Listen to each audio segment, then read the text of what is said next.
1908, family image uncovered. And experts are stunned when they spot what lies between the girls. Dr. James Washington had dedicated his career to preserving black history, but on this particular October afternoon at the Smithsonian's National Museum of African American History and Culture, he stumbled upon something that would consume the next year of his life. The museum had recently acquired a collection of early 20th century photographs from an estate in Tulsa, Oklahoma, and James's task was to catalog and research each image for potential exhibition. Most of the photographs were typical of the era, families in their Sunday best, stoic expressions, the formality that early cameras demanded. But one image immediately caught his attention and wouldn't let go. The photograph showed a black family of 6, clearly taken around 1908 based on the clothing styles and photographic technique. A woman sat in the center, her posture erect and dignified despite the weight of obvious grief visible in her eyes. 4 daughters surrounded her, 2 standing behind, 2 seated on either side, ranging in age from perhaps 16 down to about 8 years old. Their expressions were serious, determined, their eyes fixed on the camera with an intensity that seemed to burn through time itself. But it was what lay between the 2 youngest girls that made James lean closer, his breath catching in his throat. Positioned carefully on the bench between them, partially obscured by the folds of their dresses, but still clearly visible, was a document. Even in the faded sepia tones of the photograph, James could make out official-looking text, a seal, and what appeared to be a signature. The girls' hands were positioned protectively near it, not touching but clearly guarding, as if the photographer had instructed them to make the document visible while also suggesting its importance. James pulled out his magnifying glass and examined the image more closely. The document appeared to be some kind of legal paper folded once, but open to display its contents. He could make out partial words. Property. Acres. Oklahoma Territory. His heart began to race. This wasn't just a family portrait. This was a statement, a declaration, a piece of evidence deliberately preserved for posterity. The more James studied the photograph, the more details emerged. The mother's hands were clasped tightly in her lap, knuckles visible even through the photograph's grain, hands that gripped with tension and determination. The oldest daughter, standing behind her mother's right shoulder, had one hand resting protectively on the woman's shoulder, a gesture of solidarity and support. The second daughter mirrored this on the left side. But the 2 youngest girls, seated on either side of the mysterious document, had positioned their bodies as if creating a protective barrier around it. Their postures were unnaturally stiff, even for an era when photographers routinely instructed subjects to remain motionless. This was intentional positioning, carefully choreographed. James spent the rest of that afternoon trying to trace the photograph's origins. The estate records indicated it had come from the belongings of a woman named Helen Richardson, who had passed away at 98. The consignment notes mentioned that Helen had been a retired attorney who had spent decades working on land rights cases in Oklahoma, and that she had specifically requested this photograph be donated to a museum where its story could finally be told. James made a decision. Whatever story this photograph held, he would uncover it. The determined faces of those girls, the protective positioning of that document, the grief and strength in their mother's eyes, they deserved to have their truth known. The following morning, James contacted the estate executor in Tulsa, a lawyer named Robert Chen who had handled Helen Richardson's affairs. Robert's voice carried a note of relief when James explained his interest in the photograph. "I'm so glad someone is finally looking into this," Robert said. Miss Richardson talked about that photograph constantly in her final years. She said it represented everything she'd fought for in her legal career. She could never get anyone interested in the story. She made me promise to find it a home where people would care. "Did she tell you anything about the family in the image?" James asked, already taking notes. "Some. The woman in the center was her great-great-grandmother, a woman named Ada. The girls were Ada's daughters. Miss Richardson was the great-granddaughter of the oldest girl in the photo, the one standing in the back left. She said her grandmother had told her stories about that day, about why they took that photograph, and what the document between the girls represented." James felt a surge of excitement. "What was the document?" "A land deed," Robert replied. 160 acres in the all-black town of Liberty, Oklahoma. Miss Richardson said her great-great-grandmother Ada had fought for over 2 decades to keep that land after her husband was murdered for refusing to sell it to white developers. The photograph was taken right after the murder, before the legal battles really intensified. Ada wanted proof, visual evidence that they had the deed, that they had every legal right to that property. James sat back in his chair processing this information. Oklahoma in the early 1900s had been home to dozens of prosperous all-black towns, communities where formerly enslaved people and their descendants had built lives of independence and economic success.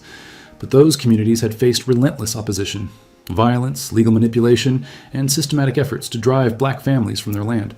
He had read about these towns in his graduate studies, had written papers about the economic and social significance of black land ownership during Reconstruction and its aftermath. But this was different. This was a specific family, a specific story, preserved in an image that had survived more than a century. Robert, I need to know everything. Do you have any other documents from Helen's estate? Letters, legal papers? Anything that might help me piece together the full story? I have boxes, Robert said. Miss Richardson kept everything. Her grandmother's journals, court transcripts, newspaper clippings, even correspondence with lawyers and judges. She was meticulous about documentation. I've been storing it all, waiting for someone who would actually care enough to go through it properly. When can you come to Tulsa? James checked his calendar. I can be there next week. I'll have everything ready for you, Robert promised. Miss Richardson would be so happy to know her family's story is finally going to be told. She spent her whole life fighting to preserve their legacy, and in the end, she worried it would all be forgotten. James hung up the phone and returned to the photograph, studying it with new understanding. This wasn't just a historical artifact. This was a weapon, carefully crafted by a grieving widow who understood that in a world designed to deny her rights, documentation might be her only defense. James flew to Tulsa the following Tuesday, renting a car and driving immediately to Robert's law office in the historic Greenwood district. The neighborhood still bore invisible scars from the 1921 massacre, but it had been rebuilt with determination, a testament to resilience that James found deeply moving as he walked through streets where black businesses once again thrived. Robert had prepared a conference room with boxes of materials carefully organized by decade. I took the liberty of creating a basic timeline, he explained, handing James a folder. Helen was meticulous about dates. This should help you navigate through everything. James opened the first box, labeled 1890, 1910, Ada and Samuel, Liberty Township. Inside were letters, photographs, land documents, and a thick leather journal with Ada Freeman embossed on the cover in fading gold letters. He opened the journal carefully, his hands trembling slightly at the privilege of holding something so personal, so precious. The first entry was dated March 15th, 1891, the handwriting elegant and careful, the work of someone who had learned to write with deliberate effort and took pride in the skill. Samuel and I have claimed our land today, Ada had written. 160 acres of rich Oklahoma soil, ours by right of the Homestead Act. We are among 50 families establishing the town of Liberty, and we have named it well. After generations in bondage, after years of sharecropping on land that would never truly be ours, we finally have something that cannot be taken away. The children, our 4 beautiful girls, will grow up as landowners, as free people with roots and futures. This is what freedom truly means. Not just the absence of chains, but the presence of ownership, of stake, of belonging to a place that belongs to us. James read through entry after entry, watching Ada's hope and determination shine through her words. She described building their home with Samuel, planting their first crops, watching Liberty grow from a collection of tents and temporary shelters into a real town with proper houses, a school, and a church. She wrote about community meetings where families discussed everything from crop rotation to establishing a town council. She documented births, weddings, celebrations of harvest and survival. Liberty had been thriving. Black doctors, teachers, merchants, and farmers, creating a community of prosperity and dignity. Ada's entries from the mid-1890s described a place where her daughters could attend school without fear, where neighbors supported each other, where the future seemed limitless. But the tone of the entries began to change around 1905. Men came today, Ada wrote on July 3rd, 1905. White men from the development company in Tulsa. They said our town sits on land they want for expansion. They offered to buy us out. Their words made it sound generous, as if they were doing us a favor. But their eyes and their manner told the truth. This was not an offer. This was a warning. They expect us to be grateful, to accept whatever pittance they decide our land is worth, to pack up and move on like we have no rights, no claims, no dignity. Samuel told them we would not sell. I watched their faces harden. We have made enemies today. Samuel had refused to sell, as had most of the other families in Liberty. The journal entries from 1906 and 1907 documented escalating harassment, crops destroyed overnight, livestock killed and left to rot in fields, threatening letters left on doorsteps, and violence against families who refused to leave. Then James found the entry from February 14th, 1908. His hands shook as he read Ada's words written in script that trembled with grief and rage. They killed my Samuel today, Ada had written, the ink blotted in places where tears had fallen onto the page, smudging words that nevertheless remained brutally clear. Shot him in broad daylight in front of our home, in front of our daughters, because he would not surrender our land. The sheriff says it was a dispute between neighbors, that Samuel drew his weapon first. This is a lie. Samuel was unarmed. He was carrying fence posts to repair the eastern boundary. Our neighbors saw everything. Mrs. Patterson, Mr. Johnson, the Williams family. They all witnessed the murder, but the sheriff will not hear their testimony. He will not arrest the men who did this. We are black, and our words mean nothing in his courtroom." James had to pause, overcome by the raw pain in Ada's words. He could feel the weight of her grief across more than a century, could imagine her sitting at a table in a home that had suddenly become unbearable, forcing herself to document what had happened, because she understood that written testimony might be the only justice available to her. He looked up at Robert, who nodded solemnly. "It gets worse before it gets better," Robert said quietly. "But keep reading. Ada was remarkable." James continued. In the days following Samuel's murder, representatives from the Tulsa Development Company had appeared at Ada's door, offering to help the widow in her time of need by purchasing the land for a fraction of its value. They had presented it as charity, as kindness to a woman left alone with 4 daughters to raise. Ada had refused. She documented their response in her journal. "When I told them no, their pretense of sympathy vanished," she wrote. "And they said I should think of my children, that a woman alone cannot maintain a farm, that without Samuel I have no hope of success. They promised to return with legal means to claim what I will not sell. I believe them. They have the law on their side, or rather, they have lawyers and judges who will interpret the law to favor white men over a black widow. But I also have the law. Samuel made sure I understood every word of our deed, every clause, every legal protection. He taught me to read not just words, but meanings, implications, loopholes. I will use what he taught me. I will fight." The journal entries from the following weeks documented Ada's preparation for battle. She had traveled to Oklahoma City to consult with attorneys, searching for someone who would take her case. Most had refused, either unwilling to antagonize powerful white business interests or skeptical that a black woman could successfully defend her property rights. But she had found Marcus Webb, a black lawyer who had recently opened his practice after graduating from Howard University's law school. Webb had agreed to represent her without payment, taking the case on principle. "Mr. Webb says our case is strong," Ada wrote in March 1908.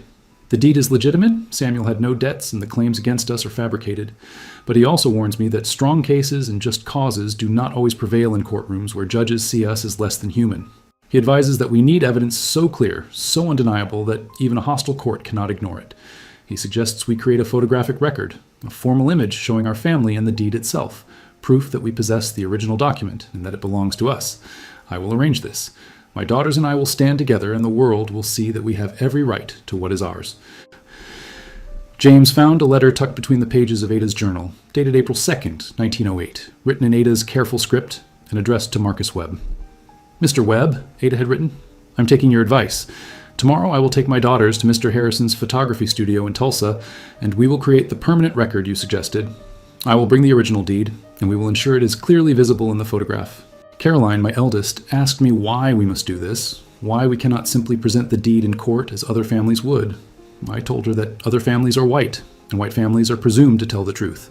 We must prove everything, document everything, because our word alone will never be enough. If the courts will not hear our voices, perhaps they will be forced to acknowledge our documented proof, preserved in an image that cannot be altered or destroyed." This was it, the explanation for the photograph's unusual composition. Ada had not been posing for a simple family portrait. She had been creating evidence, a visual record that would prove her family's legitimate ownership of their land in a way that testimony alone never could. James found Marcus Webb's response letter dated April 5th, 1908, written on letterhead from his Oklahoma City law office. "Mrs. Freeman, I received your letter, along with the photograph you commissioned. It is a powerful image, and I believe it will serve our purposes well. I have made 3 copies using Mr. Harrison's facilities, one for our court files, one for my personal records, and one for you to keep in a safe place separate from the original. The deed visible between your daughters is clear enough that any judge would be forced to acknowledge its authenticity and your possession of it.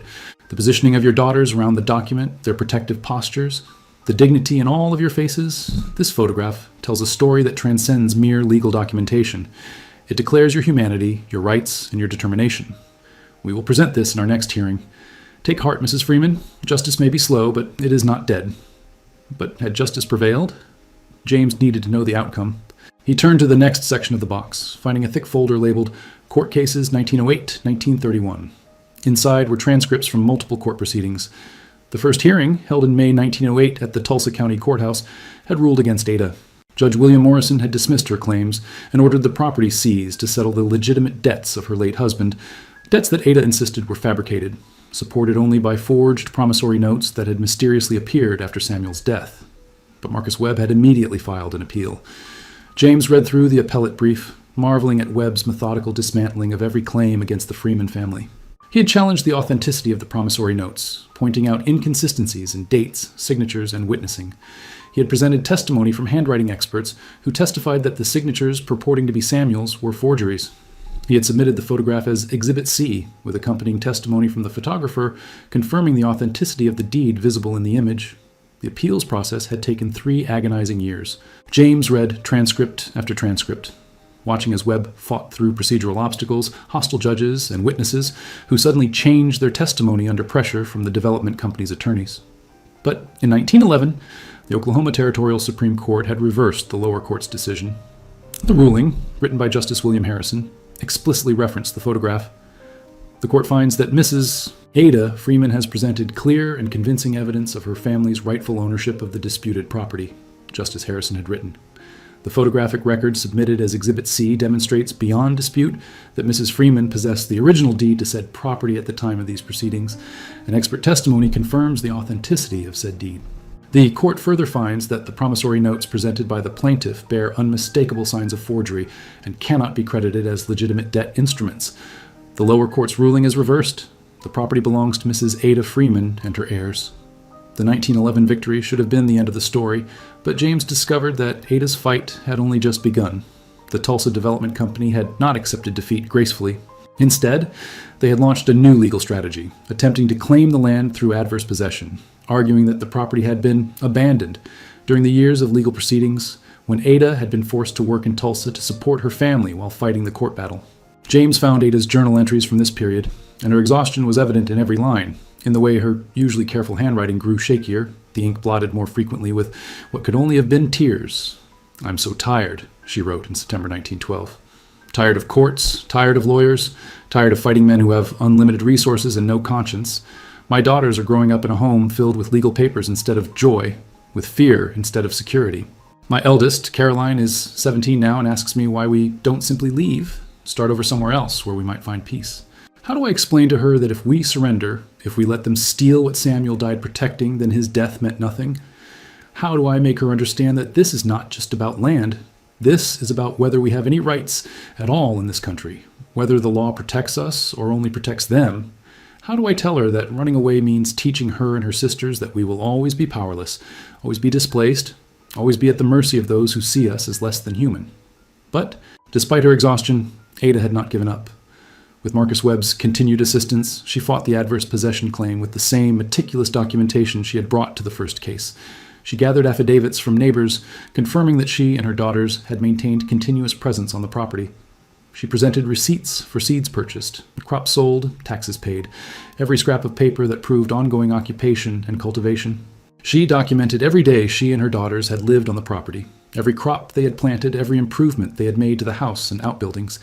She gathered testimony from members of the Liberty community, confirming that the Freeman family had never abandoned their land, that they had worked it continuously despite the harassment and threats. The case had gone to trial in 1913. This time, Ada herself had taken the stand to testify, a rare occurrence for a black woman in an Oklahoma courtroom, and one that Marcus Webb had carefully prepared her for. James found a newspaper clipping from the Oklahoma City Black Dispatch that covered the trial in detail. Mrs. Ada Freeman took the stand yesterday in her ongoing battle to retain ownership of her family's homestead in Liberty Township, the article reported. Speaking with quiet dignity that silenced the crowded courtroom, she described how her late husband, Samuel Freeman, had been murdered in 1908 after refusing to sell their property to the Tulsa Development Company. Mrs. Freeman presented photographic evidence, witness testimony, and detailed records proving her family's continuous occupation and cultivation of the disputed land. Her attorney, Mr. Marcus Webb, argued that the development company's claim of abandonment was not only false, but represented a cynical attempt to use the legal system to complete through fraud what they had begun with murder. The courtroom fell into complete silence as Mrs. Freeman concluded her testimony by stating, "This land is watered with my husband's blood and my family's tears. My daughters and I have worked it, planted it, harvested it, and paid taxes on it every single year since my husband's death. We will not surrender it to those who believe our lives and our rights mean nothing. We will stand on this land until the law recognizes what should be obvious to any person of conscience, that we are human beings with the same rights as any other American family." The jury had deliberated for less than 2 hours before ruling in Ada's favor. The adverse possession claim was rejected, and the Freeman family's ownership was reaffirmed for a second time. James discovered that Ada's struggle had been part of a much broader and more systematic pattern of dispossession. Throughout the 1910s and 1920s, black property owners across Oklahoma had faced coordinated attempts to drive them from their land. The methods varied. Legal challenges like those Ada faced, economic pressure through denial of credit and supplies, outright violence, and organized intimidation campaigns. But the goal was always the same: to eliminate black economic independence and force families back into subordinate positions as laborers and sharecroppers rather than landowners. In a box labeled Liberty Township Community Records, James found minutes from meetings of the Liberty Township Landowners Association, a mutual aid organization that Ada had helped found in 1910. The minutes documented strategies for collective protection, families taking turns guarding each other's properties at night, pooling resources to hire attorneys for cases that affected multiple families, maintaining detailed records that could serve as evidence in court, and establishing networks of communication to warn of threats. One entry from June 1914 noted, "Mrs. Ada Freeman reported 3 incidents of fence cutting on her property this month, resulting in the loss of livestock worth approximately $40. Her eldest daughter Caroline observed 2 men on the property late at night, but they fled before identification was possible. The association voted unanimously to establish organized night patrols and to petition the county sheriff for protection, though Mrs. Freeman noted that we hold little hope of his cooperation given his past indifference to our complaints." The sheriff's department had indeed refused to help. James found Ada's formal letter to the governor of Oklahoma, dated July 1914, describing in detailed, careful language the systematic harassment faced by Liberty Township residents and requesting state intervention to protect their constitutional rights to property and personal security. The governor's response, if there had been one, was not in the files, but Ada had found other forms of support and resistance.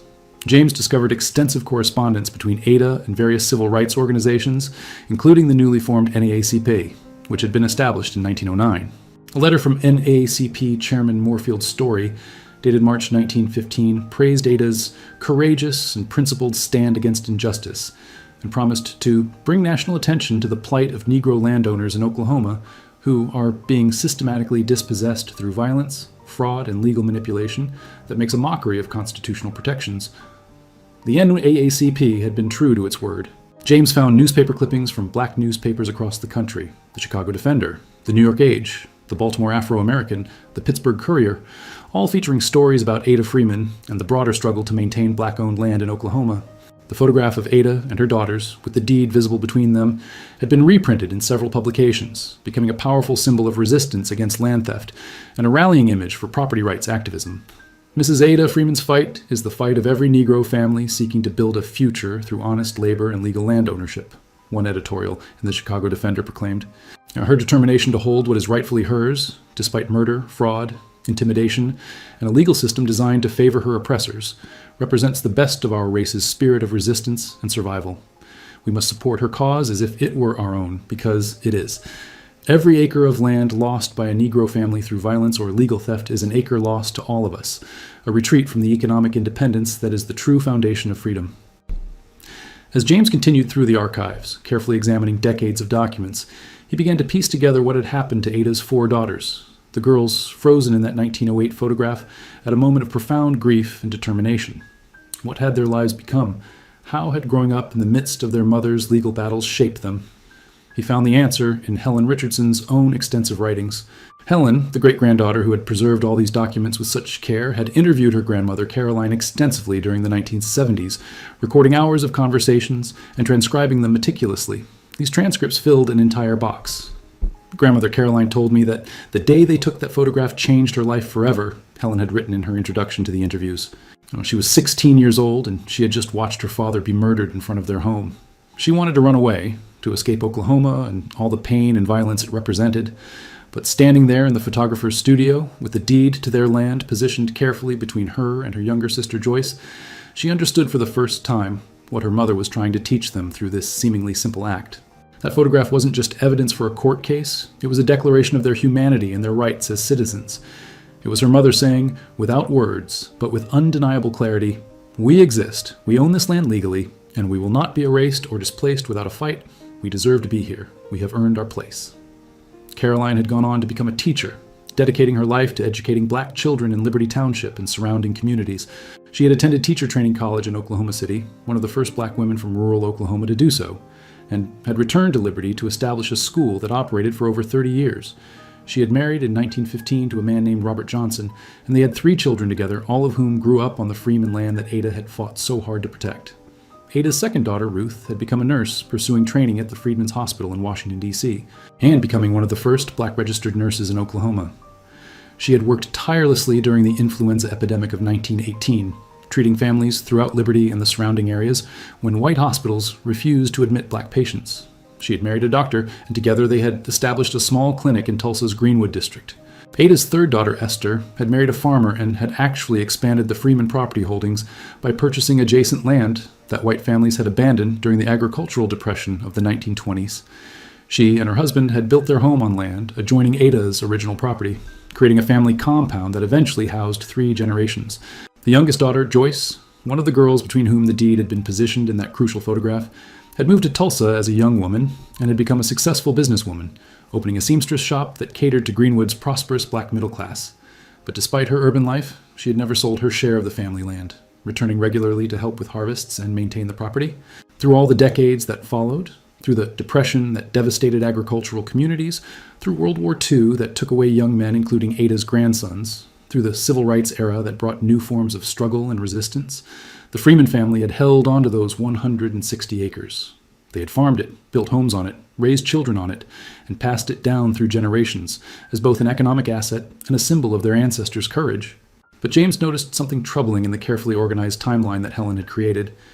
The records ended abruptly in 1982 with a stark notation written in red ink. Property dispute filed by Tulsa County Development Authority. Eminent domain proceedings initiated. Must fight this. James looked up at Robert, his stomach tightening with apprehension. What happened in 1982? Robert's expression darkened, and he was quiet for a long moment before responding. That's when Helen's legal career really began, or rather, when it found its true purpose. The county wanted the Freeman land for a highway expansion project. They claimed it was necessary for economic development, for connecting Tulsa to growing suburbs. They offered the family compensation, of course. They had to, under eminent domain law, but it was a fraction of the land's actual value. They assessed it as simple farmland, ignoring its location, its development potential, and certainly ignoring its historical and emotional significance. And Helen fought them, James said, already knowing the answer. Helen had just passed the bar exam that year, Robert replied. She was 32 years old, working at a small firm doing contract law, no experience in property law or constitutional litigation. But she had grown up hearing her grandmother Caroline's stories about Ada's battle, and she had been raised to understand that the Freeman land represented more than economic value. It was a legacy of resistance, a proof that her ancestors had claimed their rights and won against overwhelming opposition. James spent the next 2 days reviewing the legal battle of the 1980s and early 1990s. Reading through the files, he felt an eerie sense of déjà vu. It was Ada's fight all over again, separated by nearly 8 decades, but following disturbingly similar patterns. Different century, different legal justification, different specific tactics, but the same underlying reality. Powerful interests aligned with government authority, trying to take land from a black family through a system that gave them every procedural advantage. Helen Richardson had taken on the case herself, despite her inexperience and despite advice from senior attorneys who told her the fight was unwinnable. Eminent domain cases, they explained, almost always favored the government. The courts gave enormous deference to claims of public necessity, and compensation disputes rarely resulted in significantly higher payments. But Helen had challenged every single aspect of the county's case with the same meticulous attention to detail that had characterized Ada's resistance 70 years earlier. First, she argued that the proposed highway route was unnecessary, that multiple alternative routes existed that would not require taking the Freeman property. She hired civil engineers and traffic consultants who testified that the alternative routes were actually more practical from an engineering standpoint and less expensive to construct. She presented studies showing that the county's stated justification for the specific route, that it provided optimal traffic flow, was contradicted by their own traffic data. Second, she documented that Tulsa County had a disturbing history of using eminent domain disproportionately against black landowners, establishing a pattern that suggested racial discrimination rather than neutral public policy. She spent months in county archives, reviewing every eminent domain case filed in the previous 30 years. Her research revealed that while black families represented only 15% of landowners in Tulsa County, they had been subject to 67% of eminent domain takings during that period. Third, she challenged the county's valuation of the property, arguing that they had deliberately and systematically underestimated its worth. She brought in independent appraisers who valued the land at more than 3 times the county's offer, accounting for its location near developing suburbs, its potential for residential or commercial development, and comparable sales in the area. The legal battle had dragged through multiple courts, appeals, and retrials over 9 exhausting years. James found transcripts showing Helen's arguments becoming more sophisticated and more powerful with each hearing, her understanding of property law and constitutional rights deepening through sheer determination and endless hours of research. In a 1987 appellate brief that James found particularly moving, Helen had written, "This is not merely a case about fair compensation for property taken for public use. This is a case about whether the descendants of enslaved people who fought for a century to claim and keep their land against violence, fraud, and systematic legal oppression will be stripped of that land by the same governmental systems that once sanctioned their enslavement and later turned a blind eye to their dispossession. My great-great-grandmother, Ada Freeman, held this land through murder, fraud, and intimidation." She won in court in 1911 and again in 1913 because the law, however reluctantly, eventually recognized her rights as a human being and a citizen. I ask this court, has the law changed? Do we still have those rights? Or were they always provisional, always subject to revocation whenever our land becomes convenient for others to take? The Oklahoma Supreme Court had ruled in Helen's favor in 1991 in a decision that James read with tears streaming down his face. The court found that Tulsa County had failed to prove the necessity of the specific route through the Freeman property, that alternative routes were indeed viable and potentially superior, and that the county's valuation methodology had been flawed and potentially discriminatory. The government's power of eminent domain is not unlimited, Justice Patricia Martinez had written in the majority opinion. It must be exercised with scrupulous attention to both constitutional requirements and basic fairness. When a family has maintained ownership of property for a century, surviving every attempt to dispossess them through violence and legal manipulation, and when that property represents not merely economic value but historical significance and family legacy, the government's burden to prove genuine public necessity is particularly heavy. The county has not met that burden here. The Freeman family kept their land. James closed the last box of documents and sat in silence in Robert's conference room, overwhelmed by the century-long story he had uncovered. From Ada's first hopeful journal entry in 1891 to Helen's final court victory exactly 100 years later, the Freeman family had fought continuously, across 4 generations, to maintain their claim to 160 acres of Oklahoma land. "What happened to the property after Helen won?" James asked Robert quietly. "She donated most of it to a land trust," Robert replied, his voice thick with emotion. "The Helen Richardson Freeman Land Preservation Trust. She established it with ironclad legal protections, ensuring that the property can never be sold or taken through eminent domain. It's currently operated as a heritage site and educational center, teaching people about black land ownership, the all-black towns of Oklahoma, and the legal battles families like the Freemans fought across generations." "And the original deed? The one from the photograph?"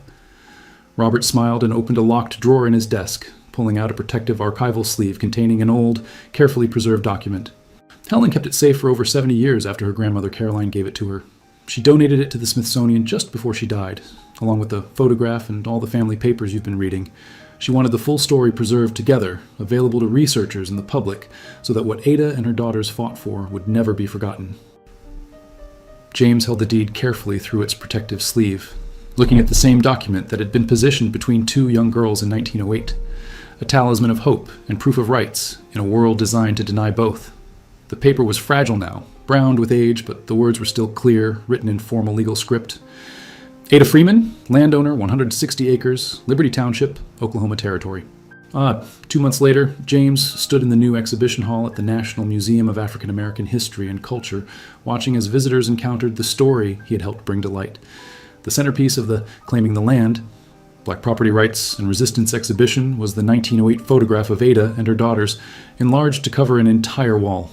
Next to it, in a climate-controlled display case with carefully calibrated lighting to prevent further deterioration, was the original deed. Visitors moved through the exhibition, reading Ada's journal entries, examining court documents, learning about the systematic efforts to dispossess black landowners, and the equally systematic resistance those families mounted. Interactive displays showed maps of Oklahoma's all-black towns, more than 50 communities established between 1865 and 1920, most of them now gone, destroyed, or abandoned under pressure from white supremacist violence and legal manipulation. But Liberty still existed, transformed now into the Freeman Heritage Site, where school groups came to learn about this history, where descendants of the original families gathered for annual celebrations, where the land itself served as a living testament to the power of perseverance and the importance of documented rights. James watched as a young black girl, perhaps 10 years old, stood transfixed before the photograph of Ada and her daughters. She studied the image intently, her eyes moving from face to face before focusing on the document positioned between the two youngest girls. Finally, she turned to her mother with a question. "Why are they holding the paper like that? Why is it between the girls?" Her mother knelt beside her daughter, pointing at different elements of the photograph. That paper proved the land was theirs. It was called a deed, and it meant they owned the property legally. They were making sure everyone could see it in the photograph, so no one could say later that it didn't exist or wasn't real. It was like evidence, like proof that couldn't be argued with. The girl nodded slowly, her expression serious beyond her years. "They look strong," she said finally, her finger tracing the outline of Ada's face on the wall. "They were incredibly strong," her mother agreed, her own voice breaking slightly. "And because they were strong, because they fought and never gave up, even when terrible things happened, we can be here today, learning their story. That land they fought for, it's still there, still in the family, still teaching people about courage and rights and never surrendering what's yours." James felt tears prickling his eyes as he watched this exchange, understanding in that moment why the work of historical preservation mattered so profoundly. This was why uncovering these stories, documenting these forgotten battles, bringing these acts of courage and resistance into public memory, this was why it all mattered. The photograph that Helen Richardson had so carefully preserved and donated, the photograph that had seemed like just another historical image when James first examined it months ago, had revealed itself to be something far more significant. A deliberate act of documentation by a grieving widow who understood that in a racist legal system, visual evidence might be her only weapon. It was a strategic use of emerging photographic technology to create proof that courts could not easily dismiss.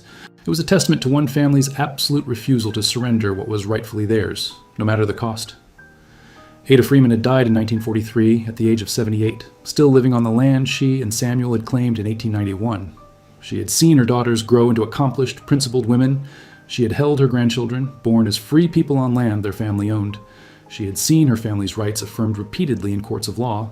And she had known before she died that the photograph she had commissioned in 1908 had done exactly what she intended it to do. It had preserved the truth. It had provided evidence. It had ensured that her family's story and their rights would endure. 160 acres, one deed. 4 daughters who became teachers, nurses, farmers, and businesswomen.